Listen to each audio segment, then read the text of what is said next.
Bonjour et bienvenue dans l'émission de voyance. Christophe, votre voyant, répond à toutes vos questions. Il s'appuie pour cela sur les tarots et sur son étonnante faculté d'intuition. Aujourd'hui, nous sommes entrés dans une pleine lune, en ajoutant même que c'est une éclipse de lune. Et elle se situe sur l'axe Gémeaux-Sagittaire. Soleil en Gémeaux, lune en Sagittaire, les deux sont opposés. Et c'est à ce moment-là qu'on a une pleine lune. Donc quand ces deux luminaires, parce qu'on les appelle les deux luminaires se trouvent dans des signes opposés. C'est également une éclipse. Une éclipse lunaire, c'est lorsque la Lune est plongée pendant un certain temps dans l'ombre de la Terre. Vous verrez, elle va prendre une couleur légèrement cuivrée, selon l'alignement entre le Soleil, la Terre et la Lune. L'axe Gémeaux-Sagittaire est l'axe de la communication, des contacts, des découvertes, du jeu, de la création, des voyages, de l'étranger, de la connaissance, de la philosophie, de l'humour aussi, parce qu'il faut quand même dire une chose, c'est qu'en général, les Gémeaux sont dotés de beaucoup d'humour.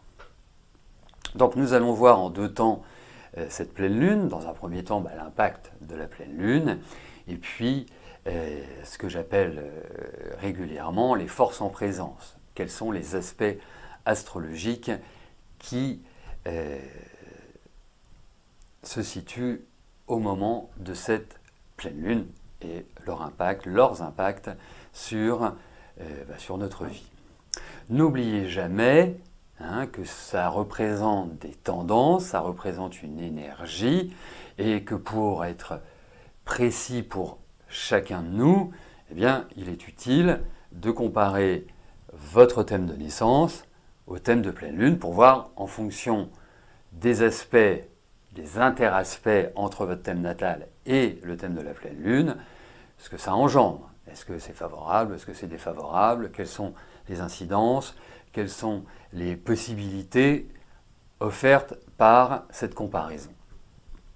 Donc, l'impact de cette pleine lune. Ça va avoir un impact énorme sur des colères qui ont des difficultés à être maîtrisées. Donc, des humeurs qui peuvent être très changeantes. Cela va également avoir un impact sur notre mémoire. Notre mémoire va nous jouer des tours. Donc, ça s'oriente aussi sur des problèmes de concentration. Ça va être aussi des baisses d'énergie pour toutes les personnes qui font face à des problèmes de santé. Sur le plan plus psychologique, ça peut être l'idée que, justement, les idées tournent en rond. On peut faire aussi des projections qui ne sont pas toujours réalistes. Ce que j'appelle des projections, ce sont ça peut être des intuitions, ça peut être un sentiment par rapport à une situation de vie. Donc, on peut se tromper de route. On peut avoir aussi besoin de compenser par la nourriture sur cette période-là. Donc ça, ce sont les aspects, je dirais, contre lesquels il faut lutter. Ensuite, en termes d'aspects positifs, là, à partir du moment où on est bien centré, on va pouvoir développer notre intuition, développer la créativité, l'imaginaire, sans oublier de rester ancré au sol. C'est une excellente période pour changer notre quotidien, avoir un regard différent sur nos situations de vie. En astrologie, les éclipses sont toujours associées à des grands changements. J'avais omis de vous le dire. Ça peut être aussi une période tout à fait idéale pour faire des rencontres, pas forcément des rencontres amoureuses, des rencontres de tout type, et qui auront un impact plus tard dans l'année. On peut faire un reset, une remise à zéro de tout ce qui est au niveau de nos émotions et des poids émotionnels. C'est l'extériorisation également des frustrations. c'est souvent la marque aussi d'une libido et de désirs beaucoup plus importants. Et c'est un moment clé, charnière, pour faire une introspection sur nos projets. Voilà les idées maîtresses de cette pleine lune. Rentrons à présent dans ce qui est les aspects de cette pleine lune. Alors, nous avons plusieurs aspects. Nous avons une conjonction Vénus-Mercure au carré de Neptune. Et nous avons le carré de Jupiter à la Lune et au Soleil. On va commencer par le carré Neptune-Vénus-Mercure. C'est un carré qui est quand même, et je pense notamment à Neptune-Mercure, le carré de Neptune à Mercure, parce que Neptune-Vénus, c'est plutôt un aspect léger. Mais Neptune-Mercure, ce qu'il faut voir, c'est que ce sont les maîtres respectifs de la Vierge et des Poissons. Donc, les deux maîtres de l'axe Poisson-Vierge, qui est vraiment l'axe de la santé, sont en mauvais aspect. Donc voyons en détail quelles sont les difficultés de cet aspect. Parce que c'est un aspect qui est ennuyeux. Il va s'exprimer pendant toute la période de cette pleine lune. Des risques prononcés de mensonges, des escroqueries, des tromperies, des difficultés de communication et de compréhension. Il faut être extrêmement vigilant dans les contrats, dans les accords commerciaux.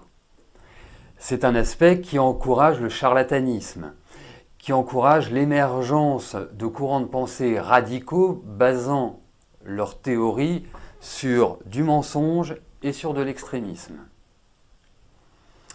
Alors, comme tout dans la vie, il y a des solutions. La solution, c'est d'être le plus clair possible et le plus simple possible envers les autres et demander la même chose en retour. Il ne faut rien laisser en suspens. Aucune incompréhension. Si vous ne comprenez pas quelque chose, vous le demandez. Si vous n'avez pas reçu un document important, sans aller dans du harcèlement, vous insistez. Donc ça, c'est vraiment la notion élémentaire et la notion primordiale. Il est clair que si vous avez le choix, ne négociez pas de contrats importants, de contrats de travail, ou alors il faut que vous soyez, si vous n'avez pas le choix, il faut que vous soyez extrêmement attentif et ne rien négliger à la lecture. Et bien évidemment, tout document important doit être envoyé en recommandé. Il faut du suivi. Voilà pour cet aspect. D'autant plus que cet aspect va durer un certain temps, étant donné que Mercure va devenir rétrograde. Donc il va rétrograder dans le signe du Gémeaux.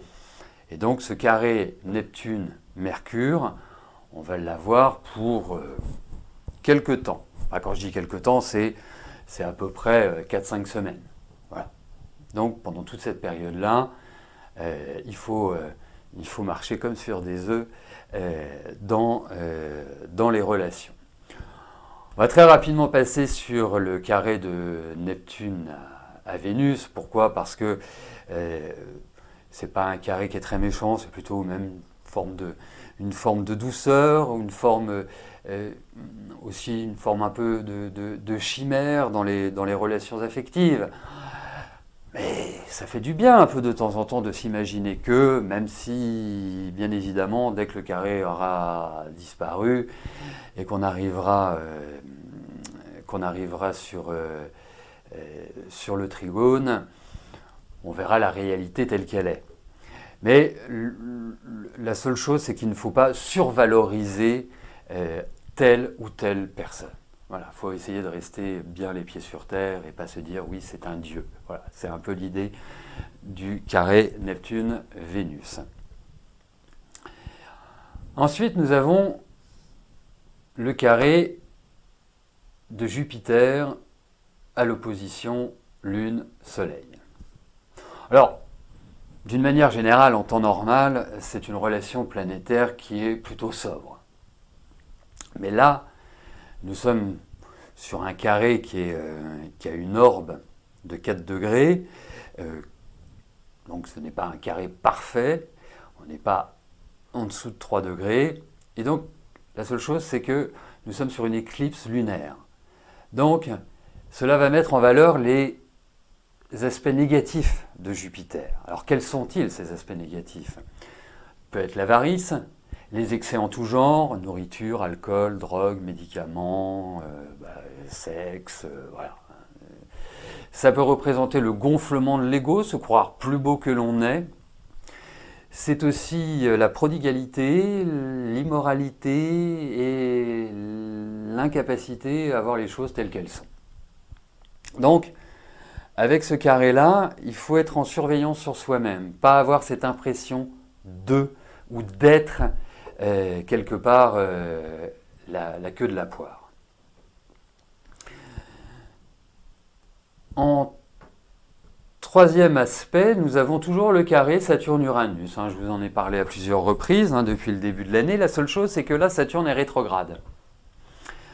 Donc, on a des énergies qui ne vont pas du tout dans la même direction. Je rappelle, Saturne, c'est le conservatisme et Uranus, c'est le modernisme. Donc, là, quelque part, on peut se dire que dans cette relation Saturne-Uranus, même si Uranus paraît plus dominant, mais ça va accroître les, comment dirais-je, les résistances anciennes, les vieux modes de fonctionnement, les structures conservatrices. C'est un petit peu cette idée-là. Donc, c'est quelque part, Uranus-Saturne, c'est la notion de changement, mais c'est la notion de changement qui seront restrictifs. Et des restrictions qui peuvent parfois être inattendues. Donc, apporter par exemple des changements que l'on ne souhaite pas, ou que l'on ne souhaite pas maintenant, qui ne sont pas dans un timing idéal. Ça va créer des tensions de frustration. Ça va créer tout un ensemble où, surtout sur cette période, où la difficulté de se comprendre, la difficulté d'assimiler, la difficulté par rapport à l'autre, tout cela sera beaucoup plus important. Voilà pour les aspects de cette pleine lune. Ensuite, quels sont les signes qui sont favorisés? Alors, les Gémeaux et les Sagittaires ont été favorisés depuis un certain temps. Là, il y a un petit peu un frein pour eux. Mais c'est un léger frein. S'ils sont justement dans une forme d'action sérieuse, mesurée et objective, ils ne seront pas marqués par ces difficultés. Les signes qui vont, je dirais, être plus défavorisés par cette pleine lune sont essentiellement les poissons, les vierges. Ce sont vraiment les deux signes qui sont un peu cernés par les aspects du Gémeaux. Et quelque part, ceux du premier et troisième décan seront plus marqués par ces difficultés. Voilà. Il y en aura aussi pour les deuxièmes décans. Ne vous inquiétez pas, quand Mercure reviendra dans le deuxième décan des Gémeaux. Par rapport à cette pleine lune, les autres signes devraient vivre de manière plutôt sympathique et plutôt légère les aspects qui existent. Hein. Je rappelle malgré tout que les signes fixes, hein, donc Lion, Verseau, Scorpion et Taureau, ne sont pas forcément à la fête cette année. Hein. Alors il y aura des petites périodes de tranquillité, mais globalement, pour ces signes-là, c'est une période qui correspond à une remise en cause profonde de leur existence, une remise en cause des structures de vie, une remise en cause de leur mode de pensée également, hein, de la façon de voir les choses, de leurs objectifs, de leurs envies. Donc, mon conseil pour ces signes-là, pour ces 4 signes-là, c'est de plutôt regarder comment est la vie aujourd'hui, comment ils veulent la transformer, et commencer à préparer l'avenir, puisque à partir de l'année prochaine, ça devrait quand même être un peu plus léger pour ces signes-là. Et pour les autres, écoutez, pour les signes qui sont quand même plus favorisés, les balances, les béliers, capricornes et cancers, la porte est plutôt grande ouverte. Voilà pour cette pleine lune. Donc, le mot d'ordre est vigilance, réalisme et attention. Voilà. Il faudra compléter cette intervention sur la pleine lune du 26 mai par mon intervention qui aura lieu le vendredi 28 mai concernant Mercure rétrograde, puisque vous l'aurez compris, Mercure est un peu le centre d'inertie du zodiaque pour la période qui vient. Voilà, merci de votre attention et donc je vous donne rendez-vous vendredi 28 dès 13h30 sur le site de l'émission.